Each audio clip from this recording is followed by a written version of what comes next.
আসসালামু আলাইকুম ওয়া রাহমাতুল্লাহি ওয়া বারাকাতুহু। ইন্নাল হামদালিল্লাহ নাহমাদুহু ওয়া নাস্তাঈনুহু ওয়া নাস্তাগফিরুহ ওয়া নুসাল্লি ওয়া নুসাল্লিমু আলা রাসূলিহিল আমিন মুহাম্মদ ইবনে আবদুল্লাহ ওয়া আলা আলিহি ওয়া আসহাবিহি আজমাইন, আম্মা বা'দ। সম্মানিত দর্শক, যে যেখান থেকে পিস টিভি বাংলার দারসুস সুন্নাহ অনুষ্ঠানটি দেখছেন, সবাইকে আন্তরিক দোয়া ও স্বাগত জানিয়ে শুরু করছি আমাদের আজকের পর্ব। সম্মানিত দর্শক, আমরা জানি রাসূলুল্লাহ সাল্লাল্লাহু আলাইহি ওয়াসাল্লামের ভিতরে রয়েছে আমাদের জন্য সর্বোত্তম সুন্দর আদর্শ। আল্লাহ তাআলা কোরআন কারীমে বলেছেন, লাকাদ কানা লাকুম ফি রাসূলিল্লাহি উসওয়াতুন হাসানাহ। আল্লাহ রাসূলের ভিতরেই তোমাদের উত্তম আদর্শ রয়েছে। সম্মানিত দর্শক, এই আদর্শ জীবনের প্রতিটি ক্ষেত্রে, আমাদের জীবনের কাজগুলো জাগতিক, পারলৌকিক, দুনিয়ার কাজ, ইবাদতের কাজ, মুআমালাতের কাজ, সকল কাজ যতটুকু রাসূলুল্লাহ সাল্লাল্লাহু আলাইহি ওয়াসাল্লামের অনুসরণে, তার পদ্ধতিতে, তার সুন্নাত অনুসরণে হবে, ততই তা বরকতময় হবে, দুনিয়ার কল্যাণ বয়ে আনবে, আল্লাহ তাআলার সন্তুষ্টি এবং আখিরাতের সফলতা বয়ে আনবে। সম্মানিত দর্শক, আর এটাই তো হলো আমাদের ঈমানের দাবি। লা ইলাহা ইল্লাল্লাহ বলে আমরা আল্লাহ তাআলার সাথে চুক্তিবদ্ধ হয়েছি যে আল্লাহ ছাড়া কারোই ইবাদত করব না।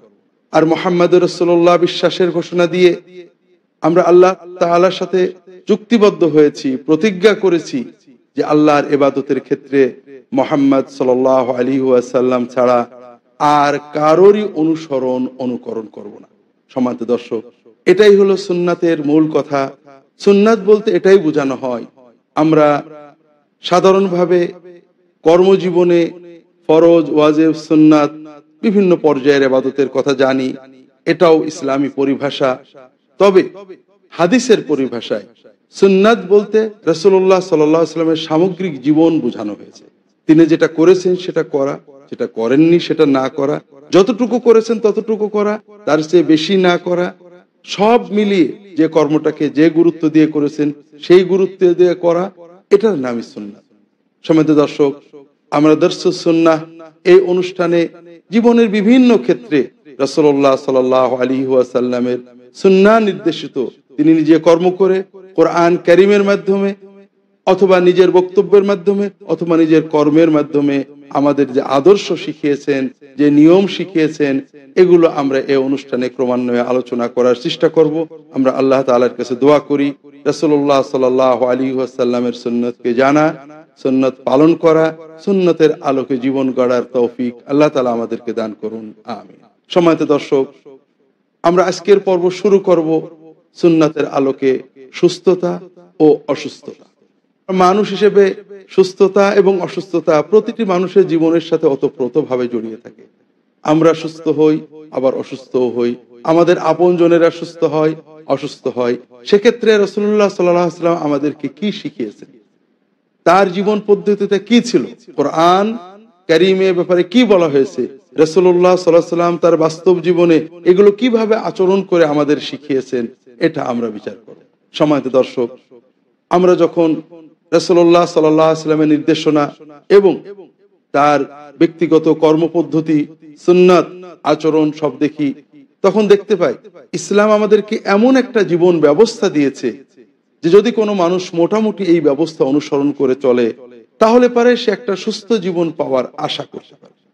ইসলাম আমাদেরকে শরীর চর্চা শেখাতে আসে। ইসলাম এসেছে আল্লাহ তাআলার সাথে বান্দার সম্পর্ক গভীর করতে, বিশুদ্ধ তাওহীদ, ইবাদত, আখলাক, বান্দার হক, দুনিয়ায় মানুষের জীবন পরিবেশ যেন সুন্দর হয়, আখিরাতের জীবন সুন্দর হয়, এটা শেখাতে এসেছে। এটাই মূল। তবে এটার ভিতরে দিয়ে যে সুন্দর জীবন ব্যবস্থা আমাদেরকে দিয়েছে ইসলাম, এটাতে স্বভাবতই আমরা সুস্থতা অর্জন করি, একটা মানুষ সুস্থ থাকতে পারে। আবার অসুস্থ হলে কি করতে হবে তাও রাসূলুল্লাহ সাল্লাল্লাহু আলাইহি ওয়াসাল্লাম আমাদেরকে শিক্ষা দিয়েছেন। সম্মানিত দর্শক, প্রথমেই যে বিষয়টা আল্লাহ রাসূল সাল্লাল্লাহু আলাইহি ওয়াসাল্লাম আমাদেরকে শিখিয়েছেন তা হলো শরীরে, মনে, ঈমানে, শক্তিতে শক্তিশালী হওয়া আল্লাহ তাআলার কাছে খুব প্রিয় কাজ। আল্লাহ রাসূল সাল্লাল্লাহু আলাইহি ওয়াসাল্লাম সহিহ মুসলিম সংকলিত হাদিসে বলছেন, আল মুমিনুল কাওয়িয়্যু খায়রুন ওয়া আহাব্বু ইলাল্লাহি মিনাল মুমিন আদ-দাঈফ, শক্তিশালী মুমিন আল্লাহ তাআলার কাছে দুর্বল মুমিনের চেয়ে অধিক প্রিয়, অধিক ভালো, প্রিয়তর, উত্তম। আল্লাহ তাকে ভালোও বেশি বাসেন আর মানেও সে উত্তম। আর এই শক্তি সকল ক্ষেত্রে, ইমানের শক্তি, ধৈর্যের শক্তি, স্বাস্থ্যের শক্তি, অর্থের শক্তি, সব শক্তি এখানে শক্তি বলে গণ্য। একজন মুমিনের ভিতরে ঈমান থাকবে, এরপরে যে ক্ষেত্রে তার শক্তি বেশি আছে ঠিক সেই ক্ষেত্রে তার চেয়ে দুর্বল যিনি, তার চেয়ে তিনি আল্লাহ তাআলার কাছে এই শক্তির কারণে বেশি প্রিয়, বেশি ভালো।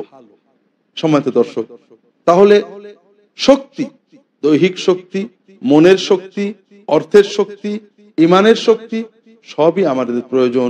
তবে আল্লাহ রাসূল সাল্লাল্লাহু আলাইহি ওয়াসাল্লাম বলে দিলেন ফি কুল্লিন খাইর, শক্তিশালী বা দুর্বল ইমান যতক্ষণ আছে তার ভিতরে ভালো রয়েছে। অর্থাৎ দুর্বল বলে আল্লাহ তাআলার কাছে অপ্রিয় হয়ে যাবে এমন কিছু নয়, তবে শক্তি তার কল্যাণ, বরকত, মর্যাদা বাড়িয়ে দেয়। তাহলে দৈহিক শক্তি অর্জন করা, দৈহিক সুস্থতা অর্জন করা আমাদের আল্লাহর কাছে প্রিয়তর করে দেয়। আর এর মাধ্যমে আমরা আল্লাহর ইবাদতও বেশি করতে পারি, মানুষের সেবা বেশি করতে পারি, আল্লাহর পছন্দের কাজগুলো বেশি করতে পারি। আর এজন্যই ইসলাম এমন একটা সুন্দর ব্যবস্থা দিয়েছে যে ব্যবস্থা অনুসরণ করলে আমরা স্বভাবত সুস্থ থাকার আশা করতে পারি। আল্লাহ রাসূল সাল্লাল্লাহু আলাইহি ওয়াসাল্লাম আরো একটা দিকের প্রতি আমাদের দৃষ্টি আকর্ষণ করেছেন, সেটা হলো স্বাস্থ্য, সুস্থতা যে নিয়ামত, এ ব্যাপারে সচেতন হওয়া। আমরা অনেকেই নিয়ামত চলে যাওয়ার পরে নিয়ামতের কদর বুঝি, দুশ্চিন্তা করি নিয়ামত চলে গিয়েছে। আর তাই আল্লাহ রাসূল সাল্লাল্লাহু আলাইহি ওয়াসাল্লাম বলছেন নিয়ামাতানি মাগবুনুন ফীহিমা কাসীরুম মিনান নাস আস-সিহহাতু ওয়াল ফারাগ। সহিহ বুখারী অন্যান্য গ্রন্থের সহিহ হাদিসে আল্লাহ রাসূল সাল্লাল্লাহু আলাইহি ওয়াসাল্লাম বলছেন দুটো নিয়ামতে অধিকাংশ মানুষ ঠকে যায়। নিয়ামত যখন থাকে কদর করে না, মূল্যায়ন করে না, যখন চলে যায় তখন হাহুতাশ করে। আর এই দুটো নিয়ামত হলো সুস্থতা এবং অবসর। আপনার অবসর আছে, সময় আছে, আলসেমি করে কাটিয়ে দিলেন, পরে যখন অবসর চলে গেল হাহুতাশ করলেন, সময়টা কাজে লাগালে কত কিছু হতো। ঠিক সুস্থতা, আমরা যখন সুস্থ থাকি অনিয়ম করি, আল্লাহর বিধান লঙ্ঘন করি, দুনিয়ার নিয়ম লঙ্ঘন করি, স্বেচ্ছাচারিতা করি, অনিয়ন্ত্রিত জীবন যাপন করি, সুস্থ আছি তো। কিন্তু যখন সুস্থতা চলে যায় তখন আমরা আফসোস করি, তখন আর কিছু করার থাকে না। তাই সুস্থতা যে নিয়ামত, এটা আমাদের খুব ভালোভাবে অনুধাবন করতে হবে। রাসূলুল্লাহ সাল্লাল্লাহু আলাইহি ওয়াসাল্লাম আমাদের সতর্ক করলেন তোমরা এই নিয়ামতের অবমূল্যায়ন করো না, এই নিয়ামতটাকে ধরে রাখার, আর এই নিয়ামত যতক্ষণ থাকে ততক্ষণ যত পারো বেশি করে তোমার দুনিয়া আখিরাতের সফলতা অর্জনের কর্মগুলো করতে থাকো। আর এই জন্যই আল্লাহ রাসূল সাল্লাল্লাহু আলাইহি ওয়াসাল্লাম অন্য হাদিসে বলেছেন ইখতানিম খামসান ক্বাবলা খামস, পাঁচটা জিনিস আসার আগে অন্য পাঁচটা জিনিসের সদ্ব্যবহার করো, সর্বোচ্চ সুযোগ গ্রহণ করো। তার একটা হলো সিহহাতাকা ক্বাবলা সাকামিক, তুমি সুস্থ থাকতে থাকতে অসুস্থতা আসার আগেই সুস্থতাকে সম্পদ, নিয়ামত, সুযোগ হিসেবে গণ্য করে এটাকে সর্বোচ্চ ব্যবহার করো, নিয়ামত হিসেবে গণ্য করো, তাহলে অসুস্থ হলেও তোমার আফসোস থাকবে না। আর হয়তো এই সুস্থতার সদ্ব্যবহার করার কারণে তোমার সুস্থতা প্রলম্বিতও হতে পারে। আল্লাহ রাসূল সাল্লাল্লাহু আলাইহি ওয়াসাল্লাম এই সুস্থতার গুরুত্ব বিভিন্ন হাদিসে আমাদেরকে বুঝিয়েছেন। আল্লাহ রাসূল সাল্লাল্লাহু আলাইহি ওয়াসাল্লাম সুস্থ থাকতে থাকতে যদি কেউ ভালো কাজ করে তাহলে অসুস্থ হয়েও সে ওই কাজের সওয়াব পাবে বলে জানিয়েছেন। সহিহ বুখারীর হাদিসে আল্লাহ রাসূল সাল্লাল্লাহু আলাইহি ওয়াসাল্লাম বলেন ইযা মারাদাল ইনসান আও সাফার কুতিবা লাহু মিনাল আজরি মা কানা ইয়ামালু সহিহান মুকিমান। মানুষ যখন অসুস্থ হয় অথবা সফরে বেরিয়ে যায়, এ সময়ে সে সুস্থ অবস্থায় যে কর্ম করত, আমল করত, সে বাড়িতে থাকা অবস্থায় যে কর্ম করত, আমল করত, অসুস্থ অবস্থায় কর্ম না করার সত্ত্বেও, সফর অবস্থায় কর্ম না করা সত্ত্বেও একেবারেই ফ্রি বোনাস হিসেবে আল্লাহ তাকে অসুস্থ অবস্থায়, সুস্থ অবস্থায় যে কর্মগুলো করত সেই কর্মের সওয়াব লিখে দিতে থাকেন। সফর অবস্থায়, মুকিম অবস্থায় যে আমলগুলো করত তার সওয়াব তিনি লিখে দিতে থাকেন। আল্লাহু আকবার। কাজেই সুস্থতার নিয়ামতকে হৃদয় দিয়ে অনুধাবন করতে হবে, এর জন্য আল্লাহর দরবারে কৃতজ্ঞতা জানাতে হবে। আর তাহলেই তো আমরা সুস্থতাকে প্রলম্বিত করতে পারবো, কারণ আল্লাহ তাআলা তো বলেছেন লা ইন শাকারতুম লা আযীদান্নাকুম, তোমরা যদি কৃতজ্ঞতা করো আমি তোমাদের বাড়িয়ে দেব। সুস্থতাকে আমরা আল্লাহর ইবাদতে, আল্লাহ তাআলা আমাদের জন্য যে কর্মের নির্দেশ দিয়েছেন সেই কর্মে মানুষের কল্যাণে বান্দার হক আদায়ে ব্যবহার করব, এটা হলো প্রকৃত কৃতজ্ঞতা। আল্লাহ আমাকে যেটা দিয়েছেন আল্লাহ সন্তুষ্টির জন্য ব্যয় করা, সন্তুষ্টির কাজে লাগানো। আর এভাবে যদি অন্তর দিয়ে কৃতজ্ঞতা অনুভব করি, মুখে কৃতজ্ঞতা প্রকাশ করি, আর কর্মে আল্লাহ তাআলা যে কর্মে খুশি হন, সুস্থতাকে যে কাজে ব্যবহার করলে খুশি হন সেই কাজে ব্যবহার করি, তাহলে আল্লাহ তাআলা আমাদের সুস্থতা বাড়িয়ে দেবেন ইনশাআল্লাহ তাআলা। সম্মানিত দর্শক, এই সুস্থতার নিয়ামতকে স্থায়ী রাখতে, সুস্থতা অর্জন করতে, এটা বজায় রাখতে আল্লাহ রাসূল সাল্লাল্লাহু আলাইহি ওয়াসাল্লাম বিভিন্ন জীবন পদ্ধতি আমাদের দিয়েছেন, কর্ম ব্যবস্থা দিয়েছেন। এগুলো অনুসরণ করলে স্বভাবতই আমাদের সুস্থতার আশা বেড়ে যায়, সুস্থতার আশা আমরা বেশি করতে পারি। অসুস্থতা অনেক সময় নিয়ম মানলেও হতে পারে, এটা হচ্ছে ব্যতিক্রম। আর নিয়ম মেনে চললে সুস্থতার আশা আমাদের বেড়ে যায়, আমরা সুস্থতা অর্জন করতে পারি। এইসব নিয়মের ভিতরে অন্যতম প্রধান নিয়ম হলো পরিচ্ছন্নতা। রাসূলুল্লাহ সাল্লাল্লাহু আলাইহি ওয়াসাল্লাম মুসলিম জীবনে পরিচ্ছন্নতা এবং পবিত্রতার সবচেয়ে বেশি গুরুত্ব দিয়েছেন। আমরা জানি ইসলামের ওযু, গোসল, তায়াম্মুম এগুলো প্রতিটি মানুষের জীবনে অবিচ্ছেদ্যভাবে জড়িত। ইস্তেনজা, পানি ব্যবহার অবিচ্ছেদ্যভাবে জড়িত। আর এগুলো মানুষকে স্বভাবতই সুস্থ করে, নোংরামি, অসুস্থতা থেকে রক্ষা করে। এর বিভিন্ন পর্যায়ে রয়েছে। স্বাভাবিকভাবে নোংরামিকে রাসূলুল্লাহ সাল্লাল্লাহু আলাইহি ওয়াসাল্লাম খুব আপত্তি করতেন, পরিচ্ছন্ন থাকতে নির্দেশ দিতেন। আল্লাহ রাসূল সাল্লাল্লাহু আলাইহি ওয়াসাল্লামের কাছে একজন এসেছে, আবু দাউদ, আহমদ বিভিন্ন গ্রন্থে সহিহ হাদিস, জাবের রাদিয়াল্লাহু তাআলা বলছেন, আতানা রাজুলুন শাআরহু আশআত আকবার। রাসূলুল্লাহ সাল্লাল্লাহু আলাইহি ওয়াসাল্লামের কাছে আমরা আছি, এমন সময় এক ব্যক্তি আসলো, তার চুলগুলো উস্কো খুস্কো, ময়লা। রাসূলুল্লাহ সাল্লাল্লাহু আলাইহি ওয়াসাল্লাম বলেন, আমা ইয়াজিদু হাযা মা ইয়াসাক্কিনু বিহি শাআরা। এই লোকটা কি এমন কিছুই পায় না যে চুলগুলো সুন্দর করে গুছিয়ে রাখবে? সম্মানিত দর্শক, সময় হলো বিরতিতে যাওয়ার। বিরতির পরে আমরা আবারও ফিরে আসবো, ততক্ষণ আমাদের সাথেই থাকুন। আসসালামু আলাইকুম ওয়া রাহমাতুল্লাহি ওয়া বারাকাতুহু। আসসালামু আলাইকুম ওয়া রাহমাতুল্লাহি ওয়া বারাকাতুহু। সম্মানিত দর্শক, ফিরে এলাম বিরতির পর। আমরা আলোচনা করছিলাম পরিচ্ছন্নতা বিষয়ক রাসূলুল্লাহ সাল্লাল্লাহু আলাইহি ওয়াসাল্লামের নির্দেশনা, কারণ পরিচ্ছন্নতা সুস্থতার জন্য অত্যন্ত সহায়ক। জাবের রাদিয়াল্লাহু তাআলা বলছেন, রাসূলুল্লাহ সাল্লাল্লাহু আলাইহি ওয়াসাল্লামের কাছে আমরা ছিলাম, এক ব্যক্তি আসলেন, চুলগুলো উস্কো খুস্কো। রাসূলুল্লাহ সাল্লাল্লাহু আলাইহি ওয়াসাল্লাম বললেন, এই লোকটা কি এমন কিছুই পায় না একটা চিরুনি, কিছু তেল, যে চুলটাকে সুন্দর করে রাখবে? ওয়া আতানা রাজুলুন আখার আলাইহি সিয়াবুন ওয়াসাখা ফাকালা রাসূলুল্লাহ সাল্লাল্লাহু আলাইহি ওয়াসাল্লাম, আল্লা ইয়াজিদু হাযা মা ইউনাযযিফু বিহি সিয়াবা। আরেক লোক আসলেন, তার গায়ের কাপড়গুলো ময়লা। রাসূলুল্লাহ সাল্লাল্লাহু আলাইহি ওয়াসাল্লাম বললেন, এই লোকটা কি কাপড়গুলো একটু পরিষ্কার করার কিছুই পায় না? সম্মানিত দর্শক, আসলে আমরা দরিদ্র হতে পারি, নতুন পোশাক নাও পরতে পারি, দামি পোশাক নাও পরতে পারি, কিন্তু আমার পোশাক ময়লা থাকবে এটা রাসূলুল্লাহ সাল্লাল্লাহু আলাইহি ওয়াসাল্লাম অনুমোদন করেননি। পোশাকটাকে পরিচ্ছন্ন রাখতে, বরং সুগন্ধময় রাখতে বারবার নির্দেশ দিয়েছেন, নিজেও এভাবে চলতেন।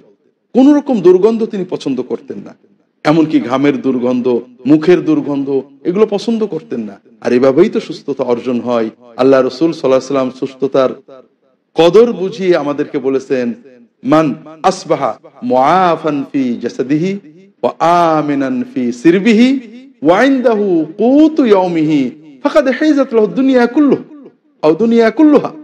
রাসূলুল্লাহ সাল্লাল্লাহু আলাইহি ওয়াসাল্লাম বলছেন, যদি কেউ দিনটা শুরু করে, তার শরীরটা সুস্থ আছে, তার পরিবার নিয়ে সে নিরাপদে আছে, আর তার কাছে ওই দিনের খাবারটা আছে, তাহলে তো তার আর কোনো দুশ্চিন্তা করার দরকার নেই।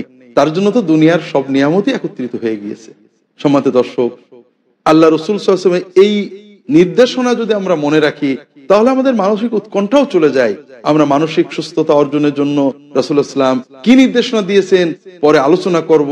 তার আগে আমরা দেখি পরিচ্ছন্নতার বিষয়ে রাসূলুল্লাহ সাল্লাল্লাহু আলাইহি ওয়াসাল্লাম আর কি বলেছেন। আল্লাহ রাসূল সাল্লাল্লাহু আলাইহি ওয়াসাল্লাম সাধারণ স্বাভাবিক পরিচ্ছন্নতার ভিতরে পোশাক, শরীর শুধু পবিত্র নয়, ইস্তেনজা নয়, ওযু গোসল নয়, পরিচ্ছন্ন রাখার জন্য, সুন্দর রাখার জন্য নির্দেশ দিয়েছেন এবং বাড়িটাকে পরিচ্ছন্ন রাখতে নির্দেশ দিয়েছেন। আল্লাহ রাসূল সাল্লাল্লাহু আলাইহি ওয়াসাল্লাম বলছেন, নাযযিফু আফনিয়াতাকুম দিয়ারাকুম তোমাদের বাড়ি, বাড়ির আঙিনা পরিচ্ছন্ন করে রাখবে।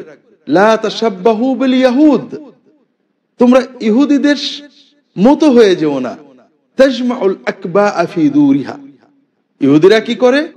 ঝাড়ু দিয়া ময়লা নিজেদের ঘরের ভিতরে রাখে, ঘরটা তো পরিষ্কার করে না।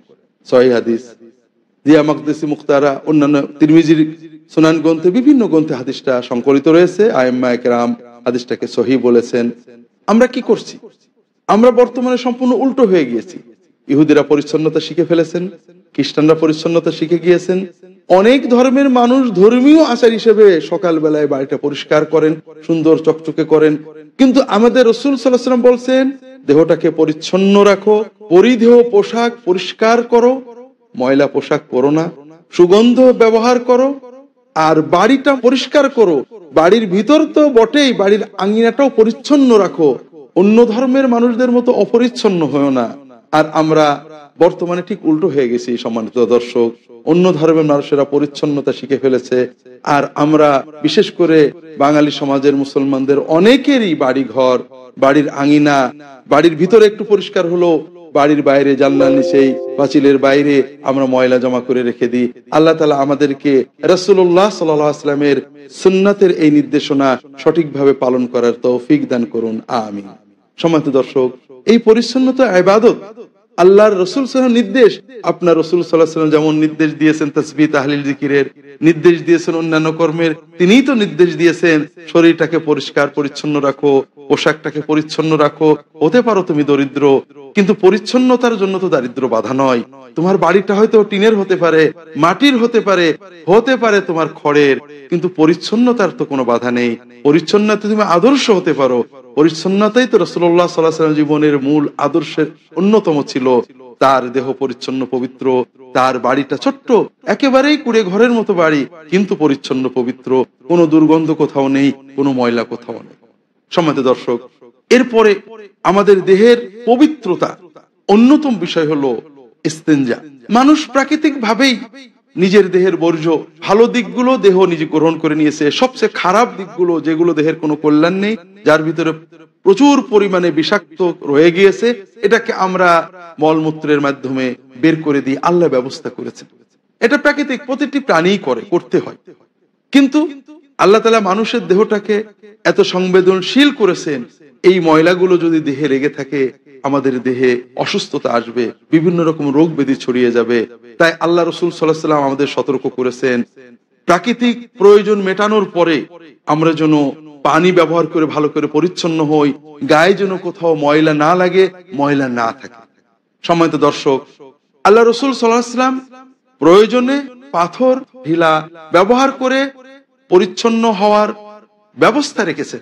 কারণ মানুষের প্রাকৃতিক প্রয়োজন তো সময় মানে না, স্থান মানে না। এমন স্থানে আপনার প্রাকৃতিক প্রয়োজন মেটাতে হবে যেখানে আপনার পানি নেই, সেখানেও আপনাকে সাধ্যমতো পরিচ্ছন্ন হতে হবে যেন শরীরে ময়লা না লেগে থাকে। কিন্তু পানি থাকলে অবশ্যই পানি ব্যবহার করতে হবে। সম্মানিত দর্শক, পানি দিয়ে সম্পূর্ণ পরিচ্ছন্ন হওয়া, শরীরের কোথাও যেন বিশেষ করে পেশাবের ছটা না লাগে, এদিকে সতর্ক হওয়া রাসূলুল্লাহ সাল্লাল্লাহু আলাইহি ওয়াসাল্লাম নির্দেশ দিয়েছেন। রাসূলুল্লাহ সাল্লাল্লাহু আলাইহি ওয়াসাল্লাম বলেছেন, ইস্তানজিহু মিনাল বাউল ফা ইন্না আমাতা আযাবিল কবর মিনহু। তোমরা পেশাব থেকে সচেতন থাকবে। পেশাবের সময় এমন ভাবে পেশাব করো না যে গায়ে পেশাব ছিটে পড়েছে, অথবা পেশাব করে উঠে পড়েছো, পেশাব গায়ে পড়ে গিয়েছে। পেশাব শরীরে লাগা, পেশাব থেকে পরিচ্ছন্ন না হওয়া, এটা হলো কবরের আযাবের মূল কারণ। কাজে তোমরা পেশাব থেকে পরিচ্ছন্ন হবে। সম্মানিত দর্শক, আমরা যখন পেশাব মলমূত্র ত্যাগ করব, পানি দিয়ে পরিচ্ছন্ন হব, পবিত্র হয়ে যাব এমন ভাবে, এবং সচেতন থাকব যে শরীরের কোথাও মলমূত্র লেগে না থাকে। আমরা অনেকে গণ শৌচাগার ব্যবহার করি, সেখানের পরিচ্ছন্নতার দিকে খেয়াল করি না, এমন ভাবে ব্যবহার করি এখানে সেখানে ময়লা হয়তো লেগে আছে। এটা কঠিন পাপের কাজ, অন্যায়ের কাজ। আল্লাহ রাসূল সাল্লাল্লাহু আলাইহি ওয়াসাল্লাম বলেছেন, ইত্তাকুল মালাইনাত সালাত, তিনটে অভিশাপের জিনিস তোমরা বর্জন করো। সেগুলো কি কি? কালু ওমা হুন্না ইয়া রাসূলুল্লাহ, এগুলো কি?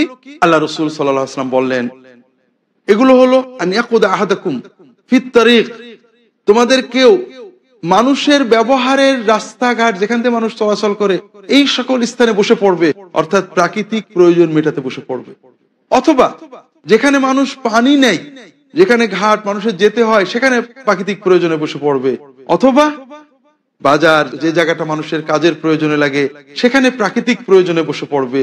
এগুলো হলো অভিশাপের কাজ, এগুলো করলে তোমাদের উপরে অভিশাপ নেমে আসবে, এগুলো তোমরা করো না সম্মানিত দর্শক।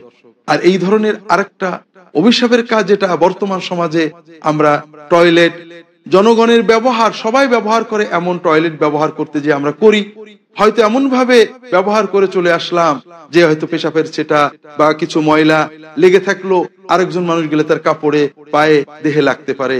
একই রকমের অভিশাপের কাজ এটা। মানুষ যে স্থান ব্যবহার করে এই স্থানে ময়লা আবর্জনা ইত্যাদি কষ্টদায়ক জিনিস রেখে দেওয়া, বিশেষ করে বর্জ্য কিছু রেখে দেওয়া, এটা অভিশাপের কাজ সম্মানিত দর্শক। শুধু তাই নয়, নিজের বাড়িটাকেও প্রাকৃতিক প্রয়োজন মেটানোর জন্য রাসূলুল্লাহ সাল্লাল্লাহু আলাইহি ওয়াসাল্লাম কখনো কখনো আমরা যে স্যানিটারি টয়লেট ব্যবহার করি এরকম ব্যবহার করতেন। তা না হলে আড়াল হয়ে যায় এমন জায়গায় যেতে বলছেন, জনগণ ব্যবহার করে এমন জায়গা নয়। সর্ব অবস্থায় আমাদের চেষ্টা করতে হবে স্বাস্থ্যকর স্যানিটেশনের ব্যবস্থা করা। আল্লাহ তাআলা আমাদের তৌফিক দান করুন, আমিন। দর্শক, আজকের পর্বে আর আলোচনা বাড়াতে পারছি না, আগামী পর্বে আমরা আলোচনা করব। আল্লাহ তাআলা আমাদেরকে সুস্থ রাখুন, এই আশায় এই দোয়া করে শেষ করছি। ওয়া সাল্লাল্লাহু আলা মুহাম্মাদিন নবিয়্যিল উম্মি ওয়া আলা আলিহি ওয়া আসহাবিহি আজমাইন। আসসালামু আলাইকুম ওয়া রাহমাতুল্লাহি ওয়া বারাকাতুহু।